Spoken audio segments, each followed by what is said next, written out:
Hello and welcome everyone to Season 2 of Soul and Science, where psychology meets ancient wisdom. Our theme this month for Season 2 is From Victim to Victor, the podcast where we explore the transformative journey of healing and personal empowerment. Through inspiring stories, insights, and practical tools, we'll guide you from a place of victimhood to victory, from unconscious patterns to conscious, empowered living. Whether you're navigating trauma, striving for personal growth, or simply looking for a deeper understanding of how to reclaim your power, this will give you an insight and a few tools to help you on that journey. Join me, Nyana, a psychotherapist, and Ardaas, a spiritual teacher, as we dive deeper into the connection of mind, body, soul, and its incredible ability to heal and rise and elevate. While this may not be a therapy session, and we invite you to seek professional advice where needed, this may allow you to get closer to understanding where you have been stuck in the past and how you can be reborn to be victorious. Hello and welcome everyone to Soul and Science, a podcast that brings psychology and ancient wisdom together. We are in season 2 and we're talking about the journey from victim to victor. With us, we have the glorious Ardaas ji, who always supports, enlightens, illuminates our understanding of this journey with the yogic wisdom and brings in the ancient wisdom journey for us. Today, in episode 6, we're going to talk about coping to thriving, the gifts within survival patterns.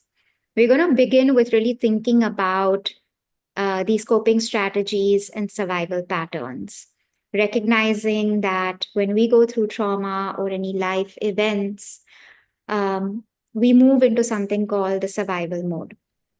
We talked about it extensively at Dastri last time about the flight, fight, freeze response and how we can get stuck in that. And that from that is born coping mechanisms to help us deal with whatever the situation is, especially if it is an extended period of a trauma, of an event that is continuing example abuse. So today we're going to talk about how we can reframe or look at these coping mechanisms as recognizing them as coping mechanisms, but also to look at them as gifts that taught us how to survive. So what are your thoughts on that? Satnam, everyone. Hello, and thank you, Nyana, for that introduction. Graceful as always. And so we've been dedicating a number of episodes to identify to understand better what is trauma and to identify when could we be displaying some symptoms of having some sort of trauma accumulated in our subconscious. And we have been starting to turn around from identifying it to do something about it. And one of the things we were talking in the last episode is about this reclaiming safety. That was the topic for last weekend. And as you were just mentioning, Yana, this idea is that when we are in victim mode, we feel danger. And then that triggers the survival mechanisms, which have become uh, I mean, they were there, they were built there for us to survive. So we cannot say that there was anything wrong about them, right? They helped us for that stage at that age with whatever maturity we had. It was useful. And now, as we are mature adults, we look back and we realize that there's a number of things from that we learn, maybe some behaviors, maybe some beliefs that are now becoming a limit to us. And we want to overcome that. And so we want to start making changes. Now, as soon as we start wanting to make any change and we are facing the unknown, as the unknown comes, the triggering of this survival thing comes again. So that's why first we needed to feel safe before we were facing forward into the unknown and start making big changes into our lives. So that was the whole idea for last episode. Now, hopefully we feel a bit safer, and hopefully the ones who are, our viewers and listeners have been including, have been considering what are my needs, how are my needs being covered, how am I feeling safe in a place where I can approach a new perspective to life in a safe way. No, how can I approach changes in my life and not feel threatened by those. So that's the position where we start today. And we're going to start moving from that survival to thrive. Yeah, survive to thrive. And survive is very linked to that inner core of the brain and the survival, the reptilian brain, and just looking, to carry on with life, just day after day. But thriving is about looking ahead, looking forward, looking towards the future, looking towards our possible destiny, and try to make that the more elevated as possible, to fulfill our potential, to manifest the capacities that we have, and how can we make a better future for ourselves. So not just surviving the day after day, and with the strategies and the beliefs and the behaviors inherited from past trauma, but actually now turning around and facing the future and start thinking about this thriving. So that's my first initial thoughts for this. Thank you so much for sharing that, Raji, because safety is such an important aspect of this. And I think while you were speaking, the most important when I was thinking about you talking about the future is with the caveat that the threat or the danger A is no longer present. Right. Yeah. Yes, if we are talking about still being, for example, in an abusive environment or an abusive marriage, looking forward may not be that option. So Right. yeah, there's a caveat here that when we're talking about coming out of survival, there's an underlying assumption here that the threat or the danger no longer exists in actuality. It may still Right. exist in the body or in my perception, that is separate, but in actuality, in a physical form, that threat may not be available to our immediate imminent danger. Good point. Yeah, Uh, definitely. so coming from that, I think while you were talking, so many multiple thoughts came out, and I'm just going to share them out here and see how that lands for you. Um, is everything we've talked about how these coping mechanisms came about to survive in a particular situation, and they become behaviors or patterns of behaviors as well as thought processes. And then when you were speaking, the thing that came to me was the importance of recognizing that we are not these behaviors and we are not these beliefs. Right. And that there is a true self underneath all of that that can witness and has the capacity to do that. The essence which we get disconnected from because of that trauma, that consciousness, that awareness gets locked in, and then we're dealing with the immediate imminent danger. And that's when we believe, when to survive, we develop these behaviors and these beliefs, but we are not those. We may be identified with it and believe, like perceive ourselves to be that, but we're not. Right. That, and therefore, I think the part where we may be identified with being in that identity of a victim, and the change and the unknown um, is, if I'm not those, then who am I? And so much of thriving is getting to know those aspects of the true self. But before we get to know that, or also maybe along the way, it is getting in touch with the true self, which is something that therapy does. And I know that Kundalini Yoga does very, very strongly. And I think before you let go of one, you want to land, at least know what I'm letting it go for. We always want to know that. And I think that with compassionate inquiry, we talk about the essence of who we are. This consciousness, this awareness that exists within us that we're not aware of because we have been in survival mode. And that if we have the courage to do and let go of this identity, there is something else to land back on. And that is coming home. That is our soul. That is our essence. And it is always there. It has always been there. And it's a disconnection from that leads a lot to the inner conflict and the pain and the continuous survival because we're disconnected from that. Right.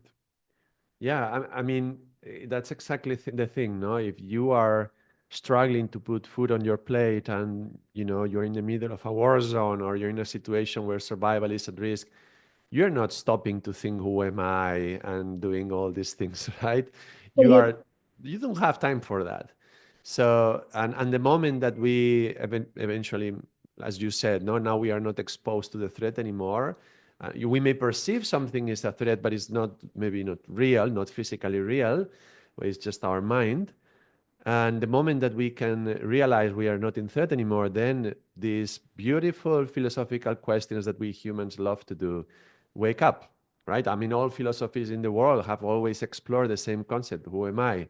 Right? From the Greek oracle, no, the know thyself, to Indian philosophy, or German philosophy, wherever you go in the planet, it's about who am I. And I believe that the true thriving, the true thrive, no, the reaching prosperity in the world is not about richness or even wealth, but it's about something inner, finding the true value of life. And life is there to experience something that is beyond life, which is kind of paradoxical. But the Mm, moment that you don't feel threatened, you can stop and do this self-inquiry to find who am I beyond all these beliefs and these behaviors and these things that, as you mentioned, it's not ours. The habits, this is not me. This is not who I am. mm, So if I can let go of that, and in yoga we will say that's the ego, right? Ego, we define it as the false identity. So the mm, moment we identify with those things which are not our true self, then that's our ego. So we have to face our ego and recognize that that's not us in the essence, in the true essence. It's like a pursuit of truth. yeah. It brings me back to the last season. Last season of this podcast, we were coming back to the point of truth again and again. So I guess this is the point where it surfaces very strongly. When you feel safe, then you're again on a quest for the truth. Yeah, absolutely. I think of the times when I used to ask myself, but then if this is not me, then who am I? Because I could feel the disconnect between some of the behaviors that I was doing and who, in essence, I felt I was.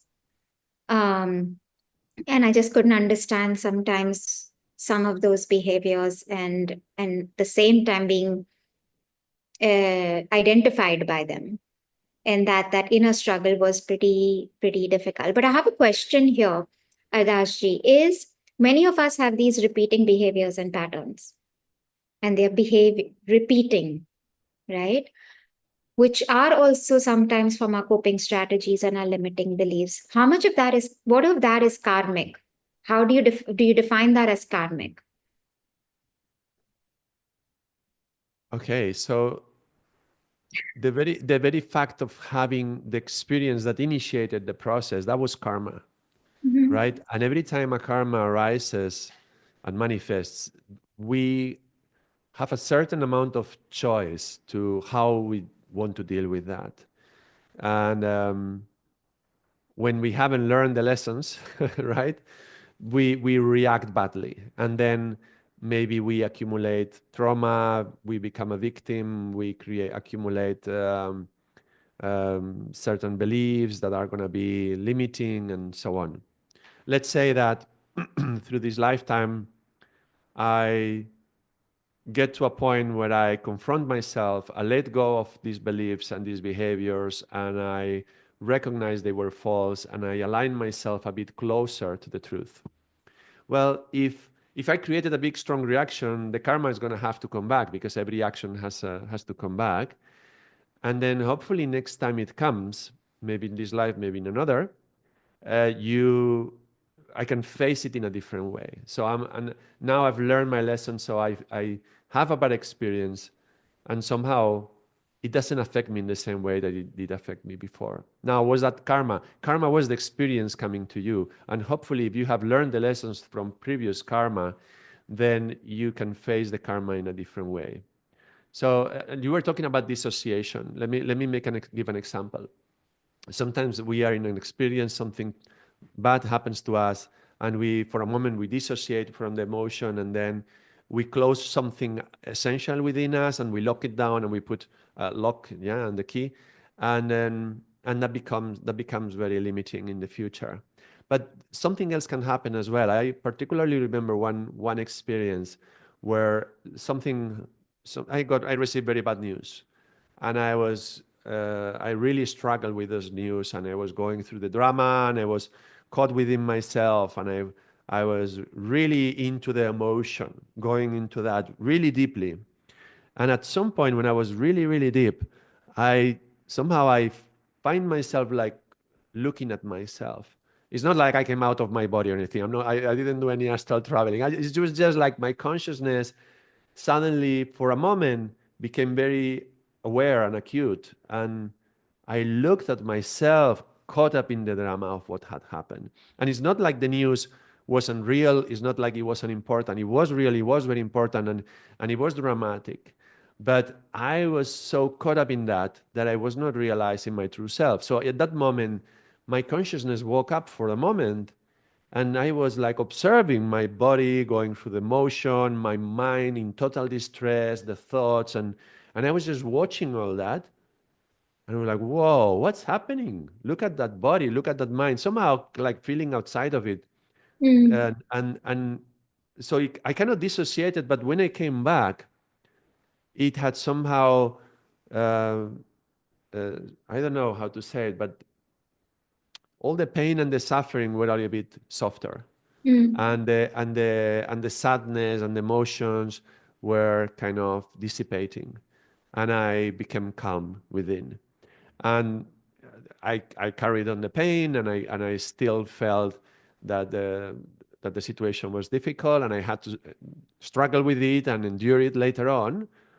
But a part of me had been able to observe that that's just part of human drama, part of this theater that sometimes is in yoga. Sometimes this is described like this human life is like a theater, and it's like it was. Let me give another example. It's like being in the movies, and you are caught up by the story, and the actors are, if the actors are good, you are there, and maybe they are having some issue, and then you are crying with the actors, yeah, right, and you forget you're in the movie. Mm. You are totally caught up in the story. And at some point, you, in the middle of all this, you may, oh, wait a moment. That's not me. That's an actor, right? And I'm just watching it, and I invested myself into that story. So you can stop and you can lean back in the seat and observe the story and not be so emotionally involved. So in life, it can be a little bit like that as well, to watch something that's happening. And it's not about not being emotional. There's nothing wrong with emotions, right? Emotions are important, but it's about being able to filter all the experience and say, well, all right, that's human life. Human life contains drama, and this is happening right now. And this is a little bit like a theater. And the karma has to come, it has to manifest in some way. Now, how can I face it in a way that is not going to create any bigger ripple later on? Kind of like that. Yeah, that's helpful because one of the things that many of us, at least in our culture specifically, put everything to karma. This is my karma. There's nothing I can do about it. Right? Right, This is me. Now I can't change. right. Recognize that those behaviors or those patterns or those lessons are something that we have no control, choice, or we're powerless in. Right? And that Yeah, actually exacerbates and keeps the pain and the suffering going. And I think that's what I wanted to kind of highlight here while I was saying that, because we so easily say, but that is our karma. We must yeah, have something. Or now this is me. Now what can I do about it? And we almost make that a write off, that there's nothing we can do about it. There's nothing we can change. There's nothing we're here to suffer and that's all we're going to do. And I know that we've talked in the past that there is pain, but suffering is a choice and they're very different things. And that the whole point of suffering is that's within our power and control to choose a different response. A, to learn the lesson. B, to recognize I'm not the limiting behavior. I'm not that coping mechanism. But to allow within the aspect of safety, why am I doing that behavior? Why am I always getting myself, for example, into this behavior over and over again? What is this behavior really doing? And to recognize that, you know, this belief or this pattern was created at a time when it seemed that it's helped me survive in a certain situation. But to also reflect today and say, is it still serving me in the same way? Or has it become limiting for me today? And that change is possible. but we don't know what to change into. And so we don't want to change. We hold on to what is known. And I rather be with what is known and suffer than the alternative. And so changing becomes a huge task. And we say, no, no, no, no, no, I can't change. But the beauty is that the moment you actually begin to recognize that behavior in that moment itself, it's sort of changed and alchemized, because we begin to see a lot of wisdom in that, which is what we're trying to talk about today when we look at that limiting pattern. So I was just going to go into a little bit of an example, but I see that you have a thought there, Ardasji. Do you want to kind of share? You have the thinking face. Yes. Yeah, I was just thinking how sometimes we allow ourselves to suffer, in a secret way to punish ourselves because we believe that we need it or we deserve it. And so that's why how important is to start this path with forgiveness, and how we need to forgive ourselves before anything else, because otherwise it's going to taint us in every step of the way. But I was also considering something else.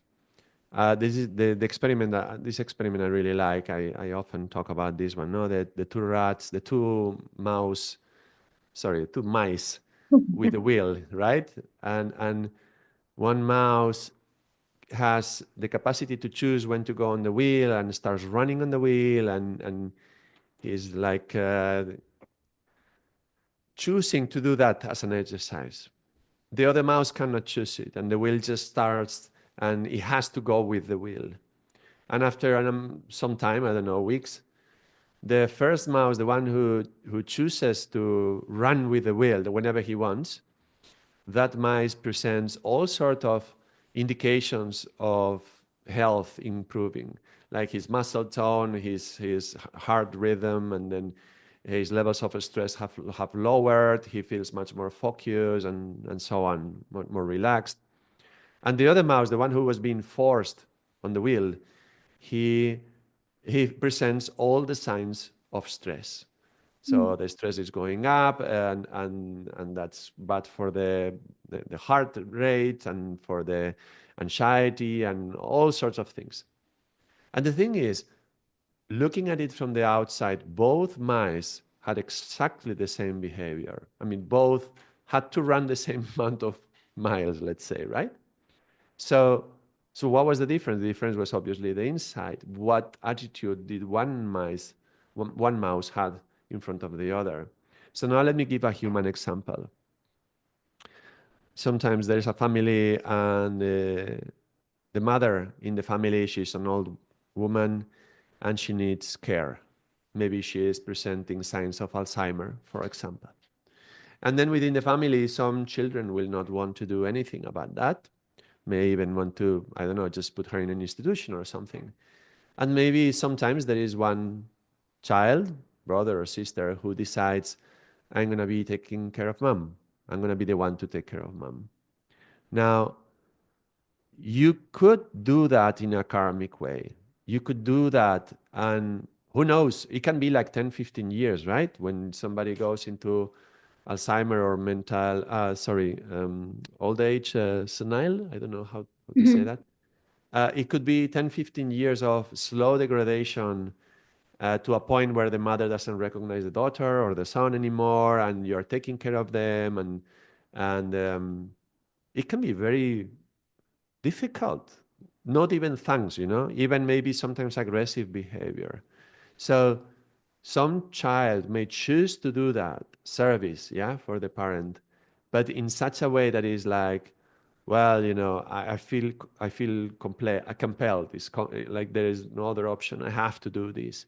And if you ask them, they don't see any other possibility because they would feel ashamed to not doing it, or somehow they feel like they were brought up to be that. For example, no, sometimes in families, three boys and a girl, and from the very little, the mother will tell the girl, someday you will take care of me, because the boys will go out and they will have business or whatever, but you will take care of me. And sometimes that gets stuck. Sometimes it's cultural, but in any case, maybe you find yourself in that situation. You say, okay, I'm going to take care of mom, but you can do that from the karmic way, in a perspective of the victim. Oh my God, I have to take care of her. And that could be 15 years of hell for you and for the mom. Mm. And you could be even angry at the brothers. You can be, fighting with them and telling them they don't care about anything. Or, right? So that's one possibility. Or you may feel that that's the service you can do and that you feel the call in your soul to actually take care of her, and then you choose to do it. And it's just the same mouse, the same wheel, right? The wheel, sometimes we talk about wheels because it's like the wheel of karma, right? Same karma, same wheel, same actions of the mouse, but you can do it from a place of service, devotion. God is within your mother as well, right? So there's a devotional act within it. And humbly, and not being angry at the brothers. They have their own path. I choose this path. I choose to take care of her. Not like angry and resentful because I'm the one who has to take care of, but actually, I'm just going to do it. And yeah, I don't know. This example was coming to me as you were speaking. Thank you. Does it have to do at all with the topic at hand, or It's all connected, I Ardaas. think I made a whole movie in my head. It's like I was going away into the movie. So coming back to the moral of the movie, maybe that basically exactly what you said, right? We whatever the situation is, we create a coping or a limiting belief or a way on which how we want to deal with that situation. When we're possibly older as adults, it's different. As young, when we are children, it's largely about survival. If I don't get my needs met, if I don't get the love, if I don't get the recognition, if I don't get acceptance, then it's largely about survival. And then we make these beliefs that I'm unlovable, for example, or something like that. Let me just to take an example of a limiting belief that I'm a failure because there's so much pressure and around with conditioning saying, oh, if you don't get this right, do you want to fail? Do you want to end up on the road? Do you want to like just flip burgers for the rest of your life, etc., right? So then there is this fear that comes into a young child who has this pressure of, say, school and performance and all of that, says, I have this fear of failure, I can't afford to fail. And one of the behaviors that come to deal with this anxiety and fear that shows up every time I have to go to school, every time I have to do a test because I can't afford to fail, is then say something like procrastination. I see this a lot in with clients is, oh, I want to do it, but then I procrastinate, and then we start to unpack what procrastination is really doing.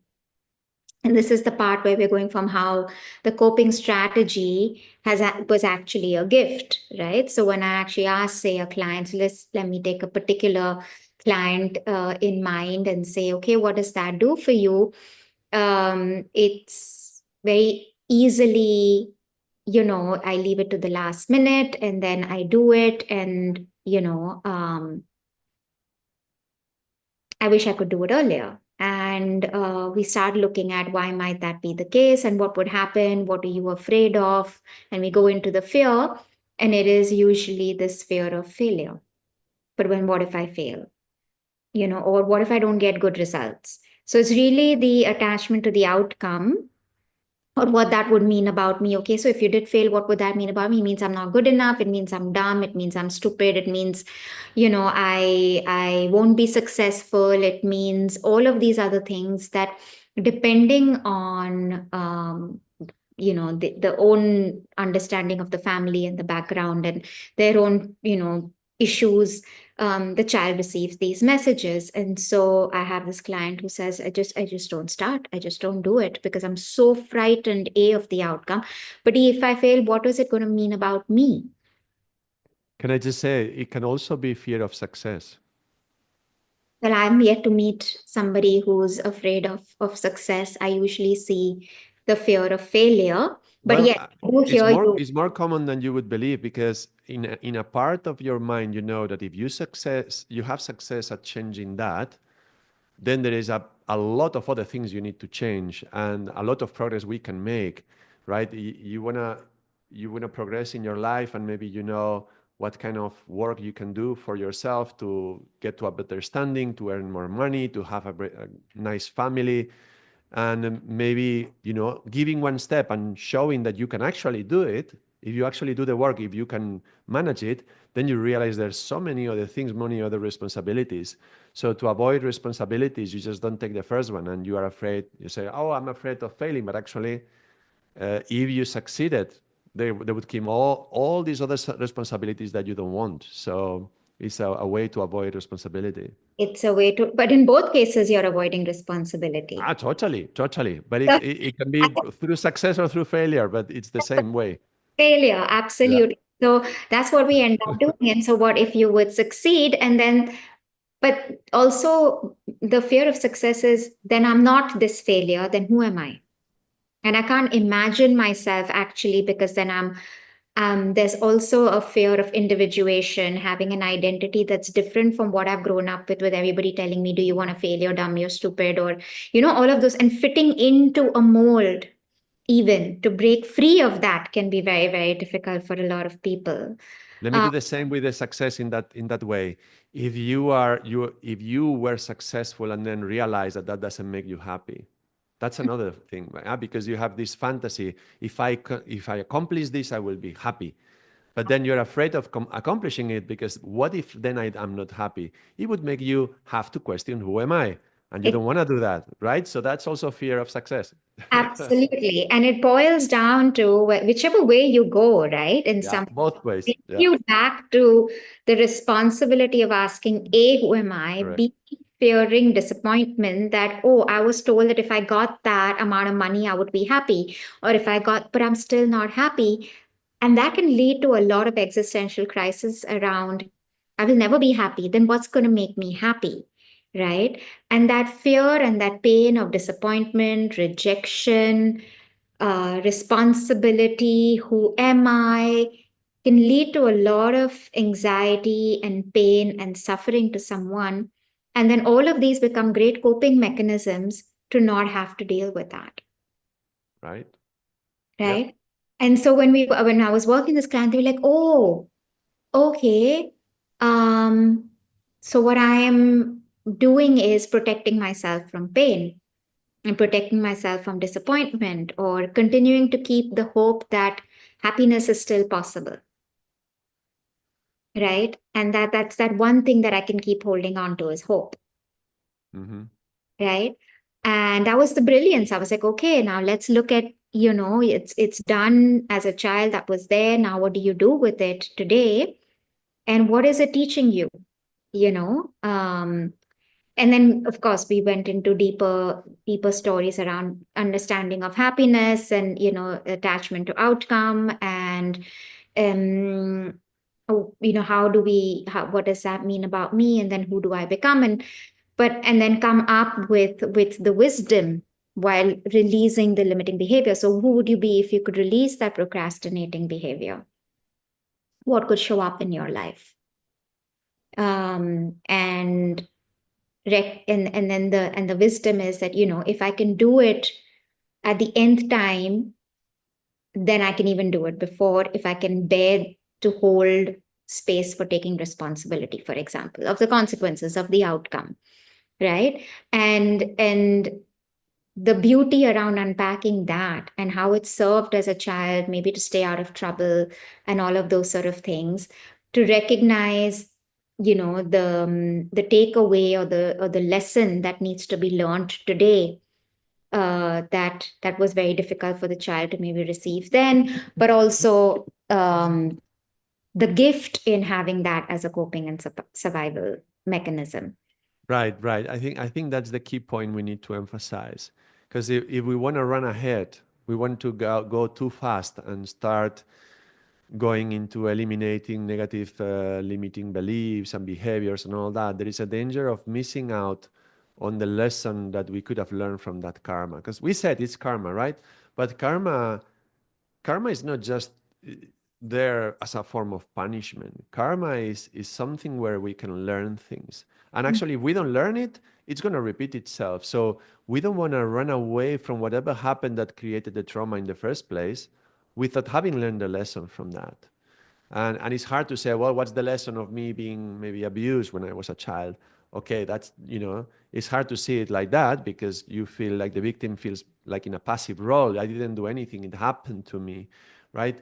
I'm not saying that you could change anything not to happen to you, but going through that terrible experience, as terrible as it might have been, there is some skills or capacities or something in your willpower or something in your character may have transformed and has made you a survivor, Mm. right? So it helped you in some way.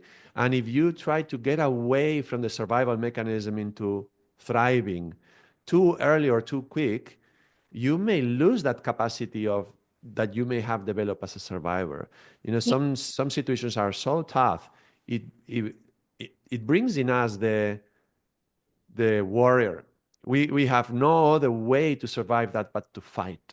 Mm. And you may feel, well, I've been fighting all my life and I am angry and I am angry with the world and with my brothers and with my father and okay, of course I understand you want to get away from the anger. However, let's appreciate the capacity to fight, because Mm. that's a virtue. That's something that we can utilize in life. That's the mouse who chooses the wheel. And okay, I have to go in the wheel. Let's go, right? That's a virtue. So before we try to eliminate all the beliefs and the behaviors and those things which maybe put you in the box of being a victim, let's appreciate that. What you were saying, no? Let's how do you say, the gift? Let's get the gift, no, out of that experience, which can be really, it's a difficult language to use when somebody has suffered something very deep and profound. But there is something, there could be a gift in there, right? Absolutely. I mean, I think everything that I am today is because of the struggles that I have. And if you had asked me this question maybe 2 years ago, I wouldn't have able to say it in the same way. I mean, there was rage, anger, pain, wanting justice, destructive to myself in so many ways as well. Yes. Right? Like I had to become this responsible one at a really young age. And because of that, everyone who saw me was like, oh, Nyana's a responsible one, she would manage. And that would lead to a lot of resentment because I was like, I don't get the support that I need.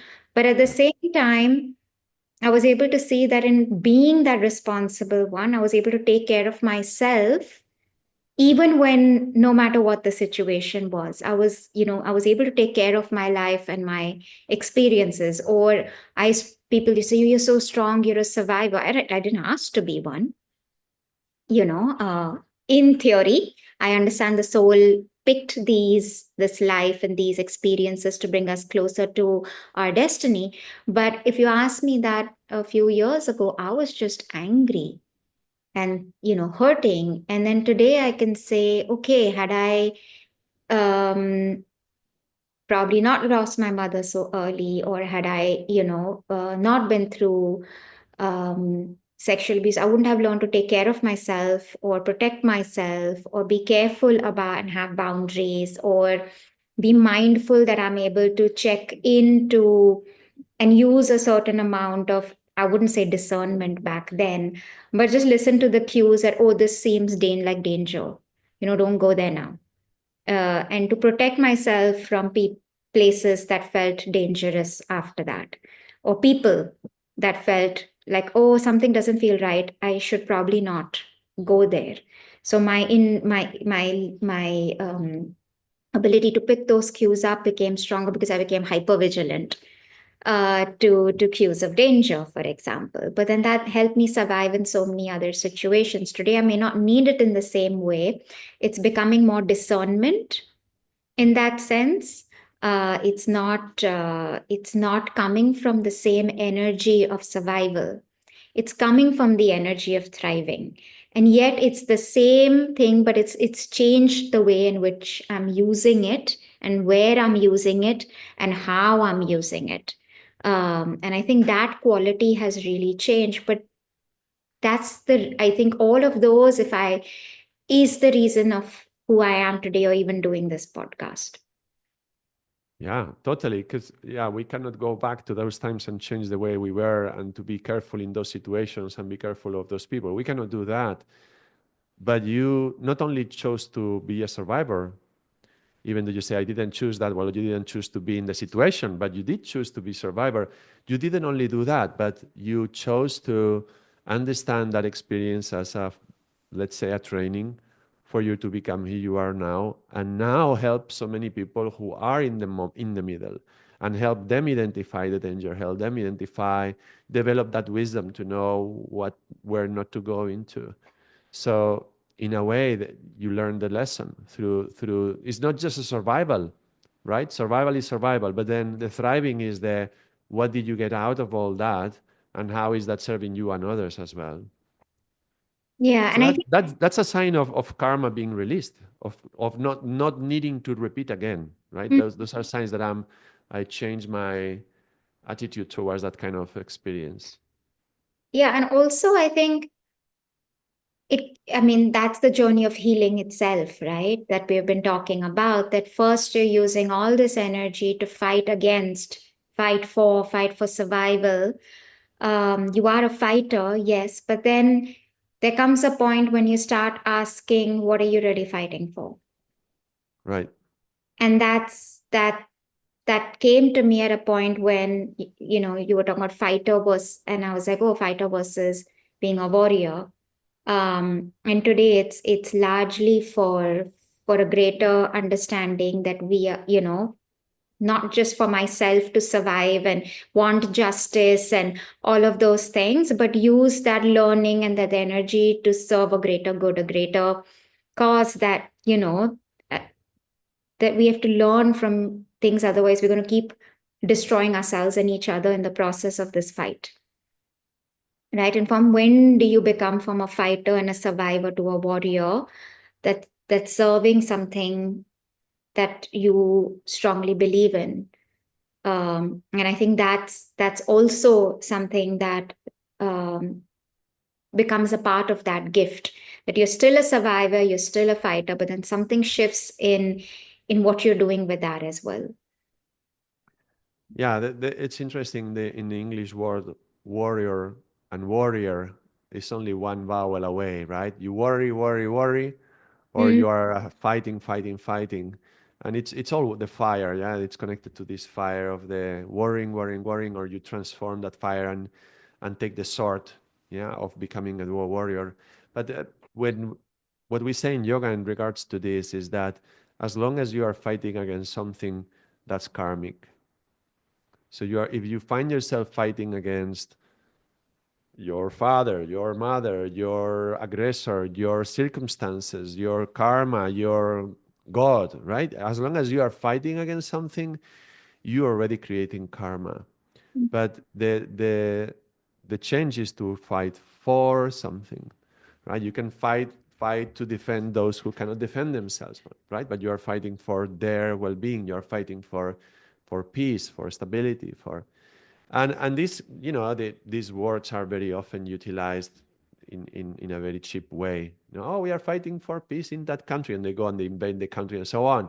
Now, I'm not going to do a judgment on that, but we all have to check within ourselves the truth of what we are doing.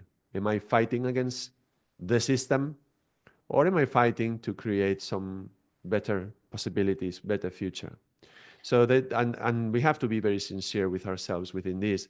But being a warrior is just channeling that fire that was initiated as a survivor and move it in a direction that is going to be in service to many, in a mm, way.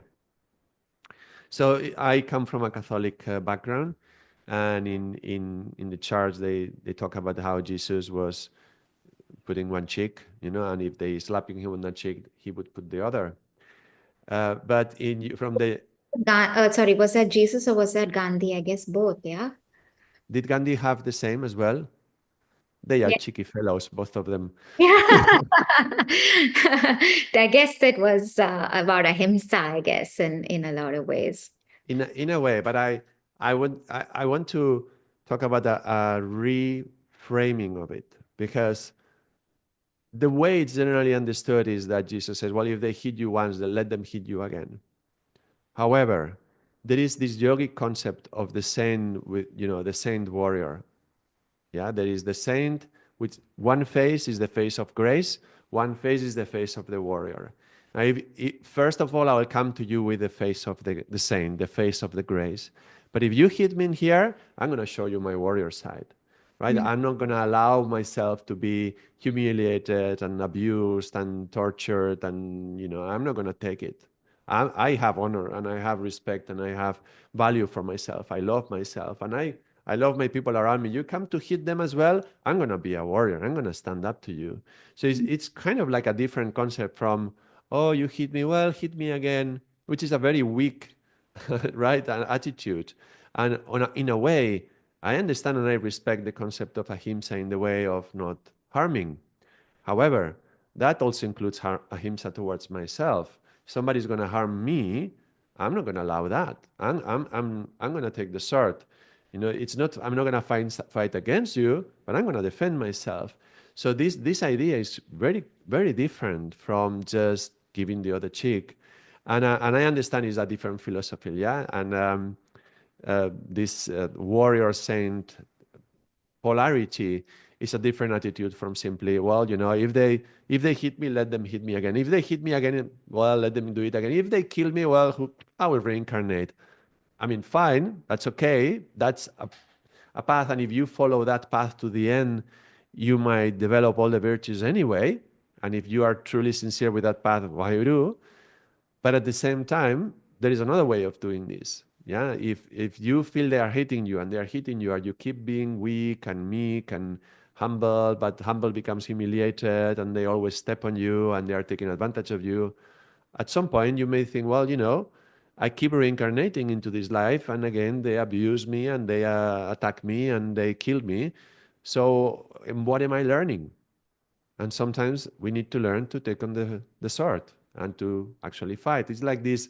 Sometimes the image of some gods in Asian cultures, you can see they have a number of faces, yeah, like this, more than one face. Literally, they have like the head like that. And some of them are they look like demons almost, right? But that's the thing. Can we also call upon that fire within us? And I've talked to many people in the world of yoga. Many people come, and they come because they feel love and wanting to open and express this peace and not harming and this attitude, right? And that's lovely. Now they will say, well, if they hit me, let them hit me again. I don't care. I will just take it. You say, okay, fine. But let's say you're walking by the street, and there is like a little street, and like a cul-de-sac, like a street that has no end, and there is these young guys who are beating a woman, and that woman is pregnant, and you are right there. Are you gonna do something? I'll just go and I'll say, oh, don't do it. Okay, now are you gonna try to defend her? Just gonna go, don't do it. Okay, now they beat you. Well, maybe they kill me. Okay, they kill you. They kill the woman. They kill the baby. Is that it? That's it? Is that the attitude? Is that dharmic in a way? And I feel that it's the ahimsa is not incongruent with being the warrior. Otherwise, what's the point of the Bhagavad Gita, right? Krishna was telling Arjuna, look, if you don't fight, this is what happens. And the end, I believe, is telling the prince, you have to do your duty. And you are the prince, and you are the captain of this army. And sometimes we have to fight. And it's a metaphor for the inner battle. But sometimes the inner battle gets external as well. And we cannot just let people take advantage of us constantly, or otherwise, yes, we keep reincarnating, but are we learning the lesson? So that's a philosophical topic. Yeah, ahimsa. I think it's a topic, and many people I think have a lot of thoughts and confusion around in what is accepting one cheek, giving the other cheek versus defending what is right. And at no point over here we are saying that violence is okay. That's not what we're saying. We're not saying destruction is okay, harming somebody else is okay, but recognizing that because Jesus really talked about love. It's really about, you can't do for yourself what you can't do for another, what you can't do for yourself. And so if you can't honor yourself, and and defend yourself and stand for what is right, then the whole point of dharma is walking the path of what is right But action, even right time. And I think even uh, giving your other cheek is about discernment of recognizing when it is necessary to not engage in a battle or engage in something, and when it might be necessary to engage in defense and all of those. And I think a lot of that key is coming from discernment, from really looking from that space, in the context, what is required, all of those sort of things, and not just as blanket statements that we tend to sort of take around, out of context, and then suddenly use it, but to able to look at it within the context, within what is required in that moment to take what it is to be the right action.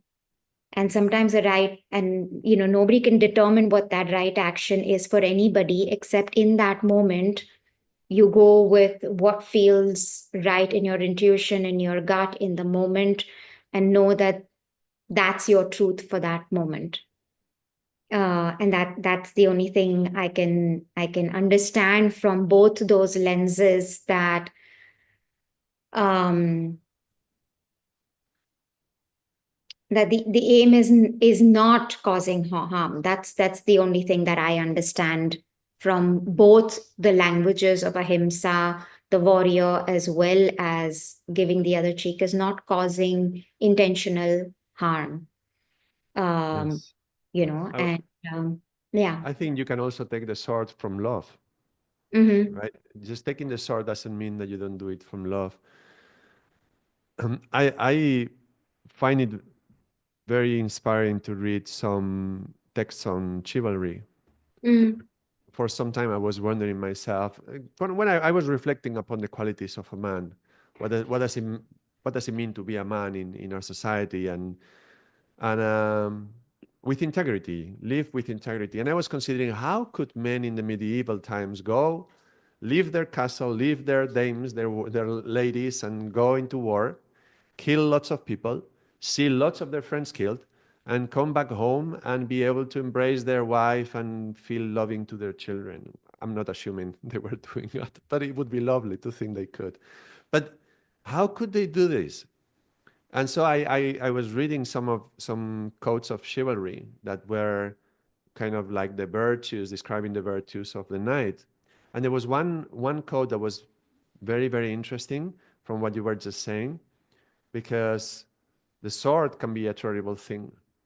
So it says, I'm not sure I remember the exact words, right? But it was something like, temper the sword with mercy, Mm-hmm.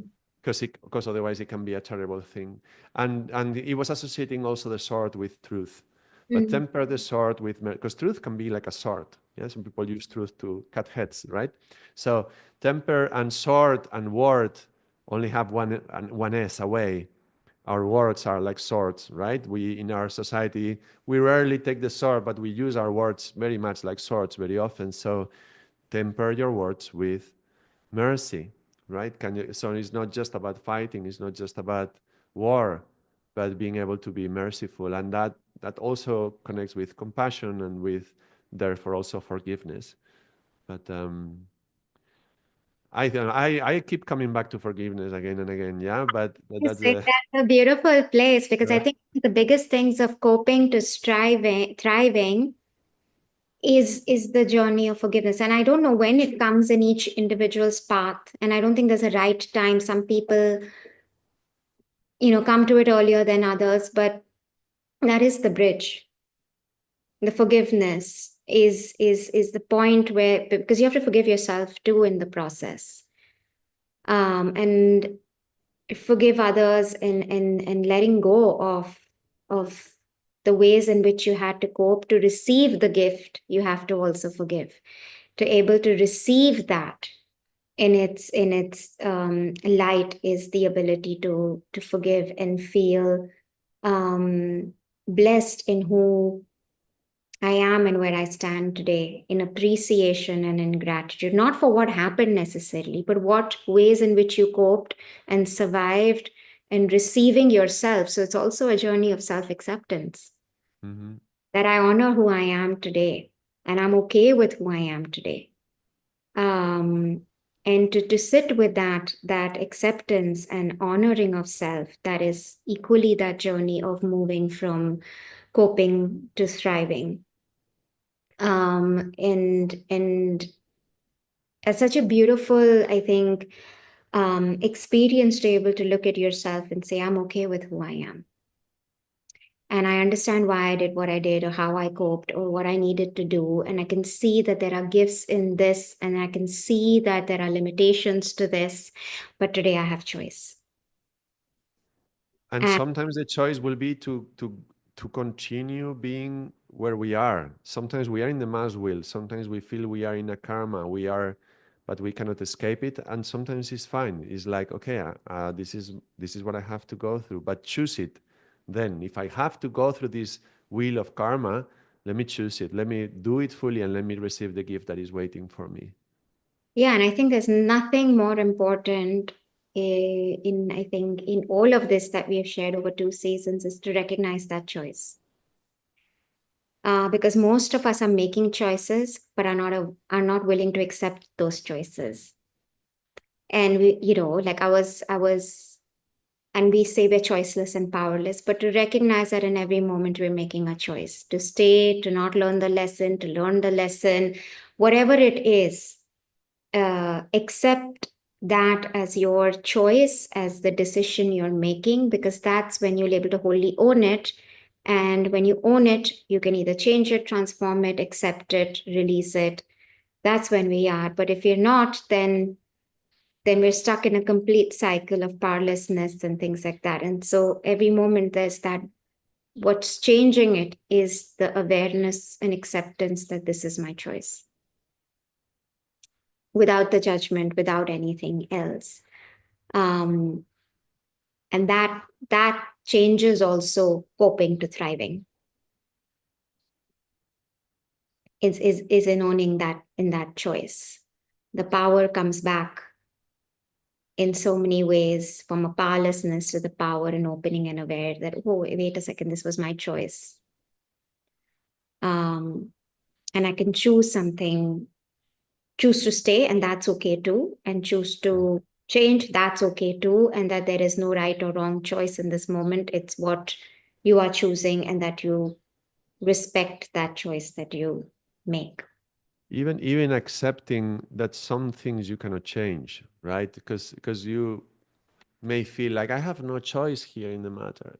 These things are happening. Maybe my mom has Alzheimer, or maybe I lost my legs. Maybe I have a chronic disease, or maybe some karmic issue. No, maybe I'm now maybe going a bit away from the trauma concept. But whatever is happening, sometimes we feel like I have no choice. This is happening to me.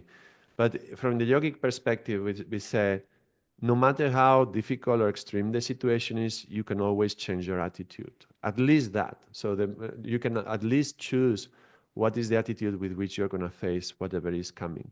So that's the minimum amount of choice we can have. Choose how to feel about it, choose how to think about it, and therefore face it in a different way. That's the mouse who chooses, okay, I'm going to be running in the wheel. So I'm going to choose to do that. Yeah, I think also in psychology, we're not really changing the event. We're not changing the outside because we don't have any control, but we're helping people understand that the choice to change our perception, Yeah. and our narrative and our limiting belief around it is what we're here to change. Correct. Uh, Correct. And that maybe through that change, maybe you find different capacities and skills in you, or strength in you, to actually change the outside. But the important thing is what you change inside. what we change inside. So, with that, coming back to the inside, what is our tip, yogic tip for the day, for this episode and for today? Well, I had prepared one, but now I'm thinking of another. I'm going to give both. So Okay. The So one I let's had, be holy. yeah, yeah, the one I was thinking about today, it was about bringing up the warrior in us, Mm, to be able to channel the inner survivor within us, because this whole season is about trauma. If you went through trauma and you are here listening, you survived it, right? So at the minimum you are a survivor, and at the minimum you found in yourself the capacity to fight. So that rather than fight against the world, fight against karma, fight against anything, can I empower myself with the qualities of the warrior to face whatever is coming ahead of me, and to be able to face towards my destiny, and not procrastinate, but to actually move towards it. So for that, we in the last weeks we were doing some breaths, and we were doing some more subtle work. For channeling the warrior, I would utilize the body, because the body has an incredible capacity to make us feel in specific ways. So if you put yourself in a particular posture, it makes you feel like that. So I think most people know what the warrior posture is in yoga, and there's a few variations. There's one in which you are holding like a bow and an arrow, but there is, like in hatha, there's some with the arms stretched and palms down, and you can look in Google what's the warrior pose, and you can choose the one that is choice. Yeah, you can choose the one that most appeals to you. Generally, the legs are open and one knee is flexed, and you're extending one arm forward, and the other maybe is flexed, maybe is extended, and you are looking towards the horizon. Now, you are looking towards the horizon because that's your destiny, right? In the front, following the hand in front, looking towards the horizon. Your body is on the side, because if they throw arrows at you, it's a smaller target. So you are on the side, opening the chest, and the arms are going to be opening the heart chakra. And the heart chakra is linked to consciousness, and therefore you're going to be more capable of doing choices, right? Because you're going to be more conscious, and also to heal the wounds in the heart. So it's a lovely, lovely posture, and you can just call upon your inner warrior. So if you find yourself in a challenging situation, um, for a few weeks, do the warrior every morning and see how it feels afterward. That's one posture, by the way, that we particularly recommend for men to mhm. practice the warrior, but it's good for everybody. And the other tip that it just occurred to me after what we were talking is that the minimum amount of change we can bring into the world, we can choose to change our attitude. And in yoga, we say attitude of gratitude. So it would be lovely. As like the two recommendations for today would be to start the morning with a warrior, and that's the warrior side. That's the one of the cheeks, and the other cheek is the saint. So end the day with the saint face, and to be grateful for everything that we have in our lives, everything that's happened, everything that we can observe in our environment, the blessings that come upon us, and just to be grateful for that. So attitude of gratitude. Those are the two for today. And with that, deep, deep gratitude, Ardaas ji, for sharing those two tips of warrior pose to begin the day with that, and to close our day with an attitude of gratitude. So, thank you so much, everyone, for joining us. Do join us next week, same time, for episode 7, where we are going to be learning how to break free from the limiting patterns and beliefs. Thank you, and see you next week. Thank you, Nyana, and thank you, everyone. See you next week. Sadam.